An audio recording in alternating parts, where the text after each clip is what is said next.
আসসালামু আলাইকুম। সামনেই বাংলাদেশে জাতীয় সংসদ নির্বাচন এবং জাতীয় সংসদ নির্বাচনকে কেন্দ্র করে বিভিন্ন দল তাদের ইশতেহার প্রদান করছে।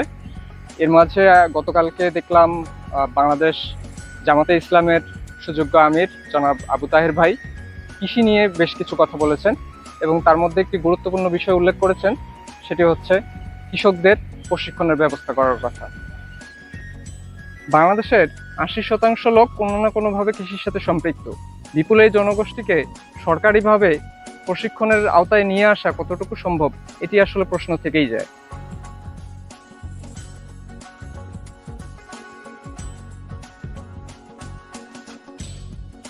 সরকারি খাতের পাশাপাশি বেসরকারি বিভিন্ন কোম্পানির কর্মকর্তা, ডিলার, মাঠকর্মী, উদ্যোক্তা যারা ইতিমধ্যে কৃষির উন্নয়নে কাজ করে যাচ্ছে এবং কৃষকদেরকে নানানভাবে প্রশিক্ষণের ব্যবস্থা করছে ও তাদেরকে সহায়তা ও তথ্য প্রদান করছে।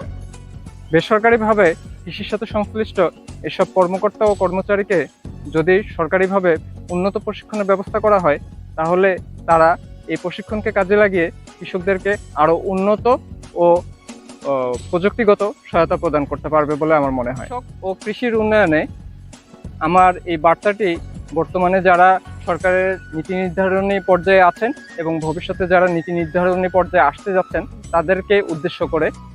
তারা যদি বিষয়টি ভেবে দেখেন এবং বিষয়টি গুরুত্ব সহকারে চিন্তা করেন, তাহলে আমার মনে হয় যে কৃষির উন্নয়নে এই বেসরকারি জনগোষ্ঠী আরও গুরুত্বপূর্ণ অবদান রাখতে পারবে এবং দেশ সমৃদ্ধ হবে।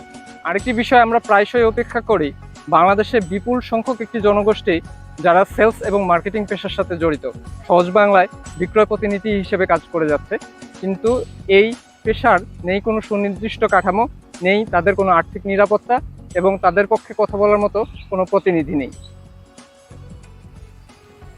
দেশের প্রতিনিধিদের উচিত এই পেশাকে গুরুত্ব দিয়ে একটি সুনির্দিষ্ট কর্মীবান্ধব নীতিমালা প্রণয়ন বর্তমানে সময়ের দাবি ও অত্যন্ত গুরুত্বপূর্ণ। নির্বাচনের আগে বিভিন্ন দলের ইশতেহারের শেষ থাকে না, কিন্তু আসলে আমরা কি শুধু ইশতেহারেই সীমাবদ্ধ থাকব নাকি এটির বাস্তবায়ন দেখব? আশা করছি সামনের যারা দেশের প্রতিনিধি হিসেবে আসছেন তারা এই ইশতেহারগুলোকে বাস্তবায়নে ভূমিকা রাখবেন।